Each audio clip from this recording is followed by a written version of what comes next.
Gracias por continuar en Observatorio. Estamos conversando con Pablo Gómez Álvarez del Partido de la Revolución Democrática, Santiago Krill Miranda del Partido Acción Nacional, ambos miembros del Consejo Rector del Pacto por México. Pablo Gómez, afectar los poderes fácticos como una condición para avanzar a la agenda en materia de disminuir la desigualdad, recuperar la rectoría del Estado, se ha dicho mucho en las últimas semanas. Yo creo que en México ya se creó una oligarquía, es decir, tiene tanta fuerza estas poderosas corporaciones que determinan el contenido de lo más importante de la política económica. Entonces hay que hacer una nueva política económica, empezando por cobrarles impuestos, ¿no? Hay en el pacto un acuerdo de carácter fiscal concreto, que es el único. Eliminar los privilegios. No, ese es muy general. Los regímenes Hay especiales. no, ese también es muy general, porque hay como 25 regímenes especiales. Eliminar el sistema de consolidación fiscal que usan las holdings, que ha sido recortada en algunos momentos por el Congreso, primero en la cantidad que se podía, de impuestos que se podían retener, y después en el tiempo.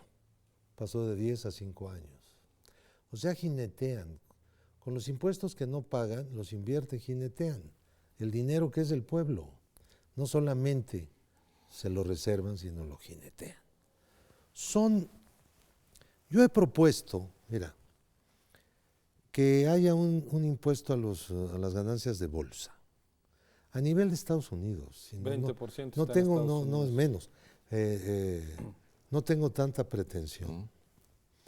Que haya, los derechos mineros, la extracción de minerales, no se cobren por hectárea, a 5 pesos 50 centavos la hectárea.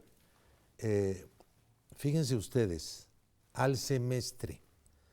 Y las viejas concesiones ya pagan 100 pesos por hectárea al semestre, sino que se pague ad valorem, es decir, si lo que extraen vale tanto, pagan un porcentaje de ese valor, sí, y vámonos. Paga mucho porque más. Ese mineral es de la nación, ha sido concesionado en una estructura oligopólica que hay en la gran minería. No toma en cuenta a los pequeños mineros, que encima de todo les va muy mal. A ver, he propuesto más cosas en materia fiscal, pero en la Cámara de Diputados, que es donde primero deben discutirse los asuntos fiscales, en la Comisión de Hacienda ni siquiera se ha discutido jamás, nunca, ninguna de estas propuestas y de otras. Hay que hacer más progresivo el impuesto de la renta. Es mentira que disminuir la progresividad sea algo que fomente la inversión. No es cierto. La inversión tiene otras determinaciones. Se invierte cuando hay suficiente campo de inversiones, cuando hay una expectativa de rentabilidad suficientemente alta, cuando hay un consumo dentro o fuera del país más o menos visualizado. No es verdad que dejándoles dinero a los que más ganan, vamos a tener más inversión. Bueno, lo que hizo Bush y se le cayó la recaudación en Estados Unidos. Lo que está haciendo Obama, bueno, parece mentira que Obama esté planteando una mayor progresividad del impuesto sobre la renta. Y en México todavía no empezamos a discutir de qué manera tendría que darse esa mayor progresividad del impuesto sobre la renta sin afectar a los ingresos medios y bajos. A ver, yo digo que una persona de clase media alta en México paga mucho dinero en impuestos. Y eso es algo que permite a los mayores concentradores del ingreso pues, no pagar prácticamente nada.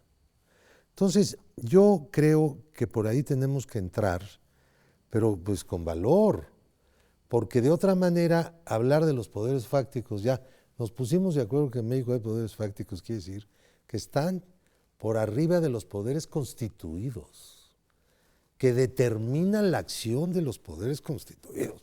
Eso es de lo que se está hablando.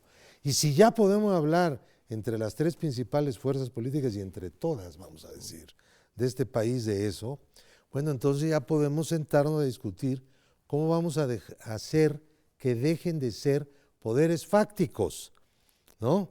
Es decir, que acumulen tal poder económico que someta a los poderes públicos de este país. Después veremos si podemos hacer una bolsa suficientemente grande para acometer temas del tamaño, por ejemplo, del asunto educativo de México, ¿no? Hace 40 años, Corea del Sur tenía 25% de jóvenes matriculados en la universidad. México también. Hoy, Corea del Sur tiene una matrícula del 50%. 50% de sus jóvenes están en las universidades. Nosotros tenemos 27 o 28%. Sí. En Y estamos 1980 haciendo el 3% universidades del PIB y seguimos destinando. Se hablan de las universidades patito privadas. Y yo hoy te podría decir que ya tenemos universidades patito públicas, lo cual es una vergüenza, con tal de ampliar la matrícula que ni siquiera se han aumentado sustancialmente. Nosotros aquí en la Ciudad de México le pagamos un salario a todos los estudiantes de educación media superior de las universidades, de las instituciones públicas. Y hemos bajado la deserción. Pero es un esfuerzo que no solo puede hacer una entidad. Entonces, en este pacto está planteado la beca salario, pero muy reducido todavía. Nosotros tenemos que garantizarle a unos estudiantes que no tienen para estudiar el mínimo para no abandonar sus estudios y llevar la matrícula universitaria mexicana al 50% en 10 años.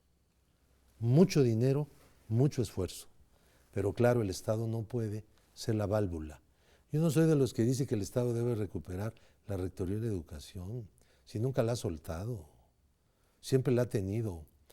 Yo no creo que el Estado debe educar, el Estado debe ser educado, no está para educar a nadie.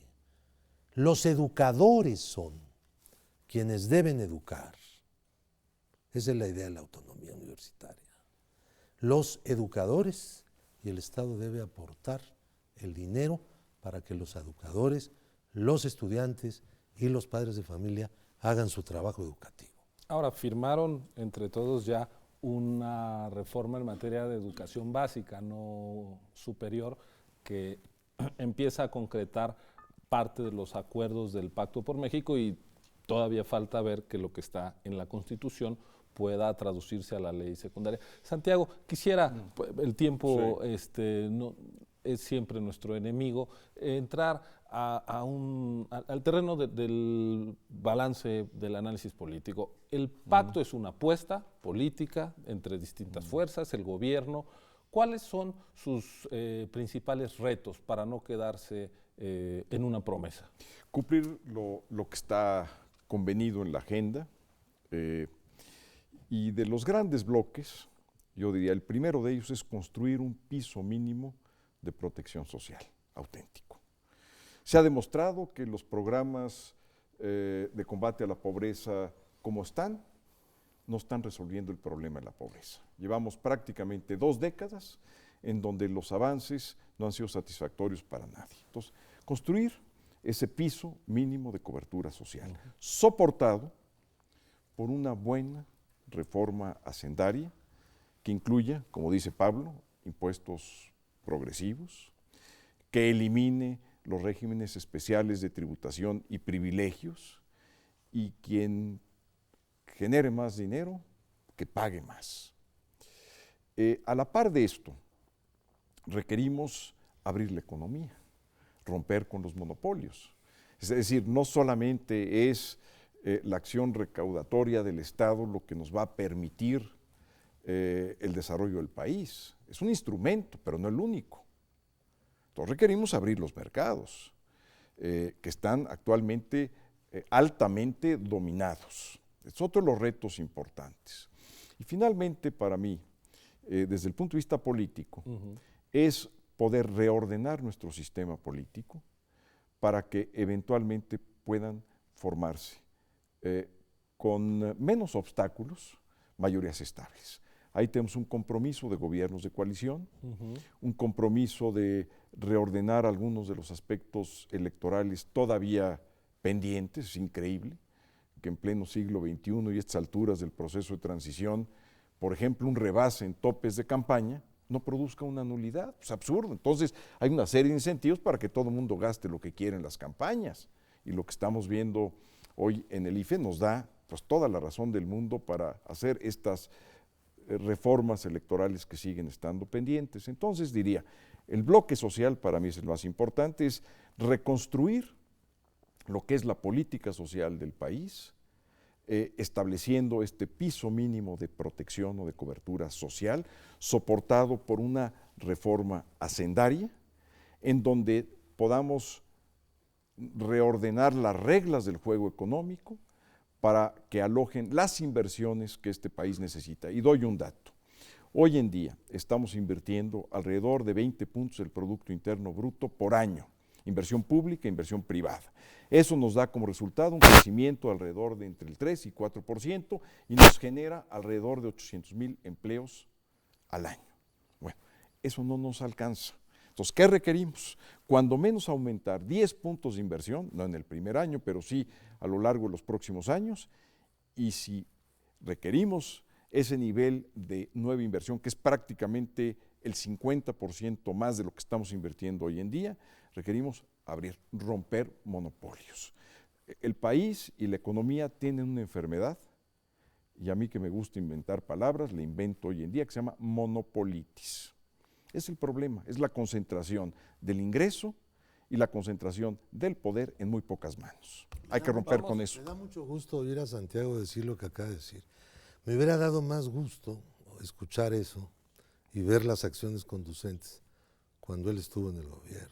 Permítanme hacer El una PAN pausa. no Vamos hizo al... lo que dijo que iba a No hacer. tuvimos los votos, Pablo. No, sí tuvieron los votos. Han había estado en muchas el gobierno propuestas. 12 años. Permítanme que pero no esta con mayoría discusión política. la No vean hicieron la nuestros propuesta. televidentes. Pero no con la Pues, mayoría pero necesaria. Pero hoy tampoco la tienes y sin embargo este es tu discurso, pero antes no era este. Por supuesto. Y no tenías. Pero pero tenían la presidencia. Desde que estábamos discutiendo Yo en no el entiendo Senado, cómo. la reforma electoral en buena medida se hizo bajo estos principios. Pues sí, pero esa la no- última. A ver, la reforma electoral fue buena y ahí coincidimos las tres fuerzas políticas del país. Y me tocó impulsar. Pero no era para generar un crecimiento de la economía, una mayor escolaridad pero se hizo y una bajo menor pobreza. bajo los preceptos de que Pero estaba, acabas digamos, de hablar de la un poder. política económica.